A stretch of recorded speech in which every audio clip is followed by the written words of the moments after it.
समय के हिसाब से सबको बुढ़ापा आता है। सबकी उम्र एक दिन ढलती है। एक न एक दिन सबको बूढ़ा होना है। मगर जब अपनी ही औलाद आपको इस बात का एहसास दिलाए कि आपकी उम्र ढल रही है, आप बूढ़े हो रहे हैं, आप बूढ़े हो चुके हैं, तब लगता है कि हाँ, हम बूढ़े हो गए, हम उम्र से पहले बूढ़े हो गए। माता पिता को नज़रअंदाज करते हैं, बेरुखा स्वभाव रखते हैं, बातचीत ठीक से नहीं करते, माता पिता को नज़रअंदाज करने लगते हैं, तब लगता है कि हाँ, अब हम बूढ़े हो गए, घर के किसी कोने में पड़े रहने वाले हो गए हैं। माता पिता बच्चों को बोझ लगने लगते हैं।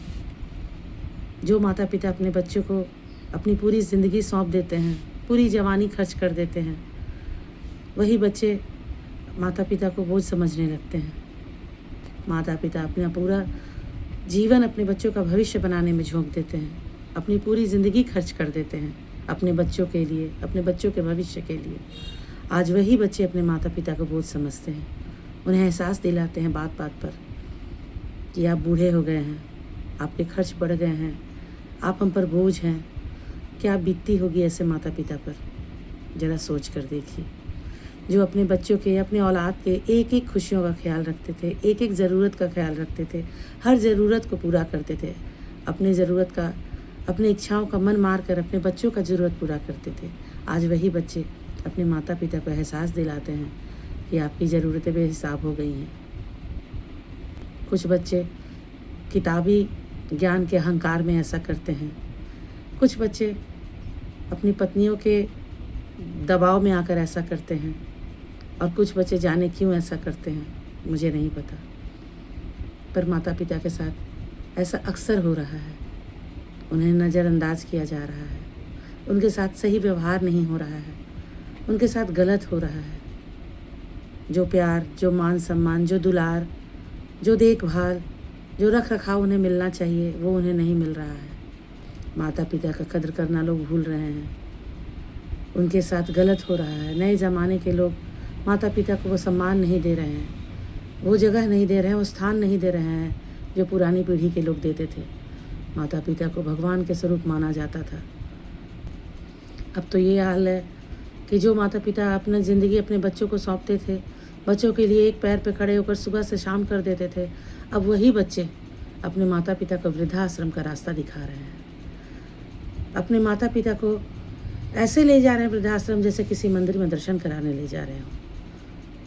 कितने बच्चे तो अपनी माँ को, बूढ़ी माँ को, विधवा माँ को ये कह के ले जाते हैं कि चलो मैं तुम्हें वृंदावन ले जा रहा हूँ, मैं तुम्हें भगवान के दर्शन कराने ले जा रहा हूँ, तीर्थ आश्रम ले जा रहा हूँ।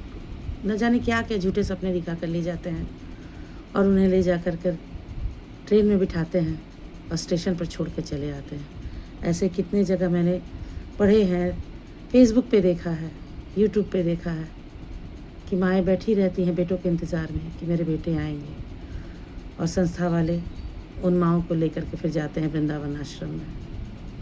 कई माएँ तो भीख मांग रही हैं उम्र के उस मोड़ पर जहाँ अपने बच्चों की सबसे ज़्यादा ज़रूरत होती है, उस मोड़ पर माँ वृद्धाश्रम में रह रही है, भीख मांग रही है, किसी सेवा आश्रम में रह रही है। कितनी अजीब बात है ना। कितने ऐसे पिता हैं जो बिल्कुल स्वस्थ हैं, बस उन्हें प्यार की ज़रूरत है, देखभाल की ज़रूरत है, उनके अकेलेपन को बांटने की ज़रूरत है। वैसे माता पिता इस उम्र में जहाँ उन्हें परिवार की ज़रूरत है, वो वृद्धाश्रम में रह रहे हैं। माता पिता अपने बच्चों का ख्याल रखते हैं, जी जान लगा कर ख्याल रखते हैं,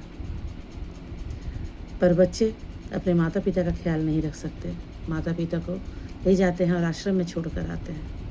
बहुएं न जाने कौन सा दुश्मनी निकालती हैं अपने सास ससुर से। शायद ही कोई ऐसी बहू होगी जो सास ससुर को माता पिता का सम्मान देती हैं। ज़्यादातर सुनने में आता है कि बहुएं नहीं चाहती कि सास ससुर रहें। वजह क्या है मैं नहीं जानती। बहू के दबाव में आकर के भी बेटे ले जा कर के माता पिता को वृद्धाश्रम में रख देते हैं। बस मेरा यही कहना है हर लड़की से, जैसे तुम अपने माँ बाप की प्यारी हो और तुम्हें तुम्हारे माँ बाप प्यारे हैं, वैसे हर माँ का बेटा प्यारा होता है। और हर माँ बाप यही चाहते हैं कि वो अपने बच्चों के साथ अपने संसार में सुखी संपन्नता के साथ रहें, प्यार दुलार के साथ रहें, मिलजुल कर रहें, बुढ़ापा बांटे, एक साथ रहें। उन्हें भी उनका परिवार चाहिए। आने वाले हर लड़की से, हर बहू से एक ही प्रार्थना है कि उन्हें वो जगह दो जिसके वो हकदार हैं, उन्हें वो प्यार दो जिसके वो हकदार हैं। तुम भी किसी की बेटी हो, कल तुम भी सास बनोगी। जीवन क्या है? दर्पण है। जैसा देखोगी वैसा ही आने वाला समय तुम्हें दिखाएगा। ऐसा कोई गलती ना करो जिसके लिए तुम्हें बाद में पछताना पड़े।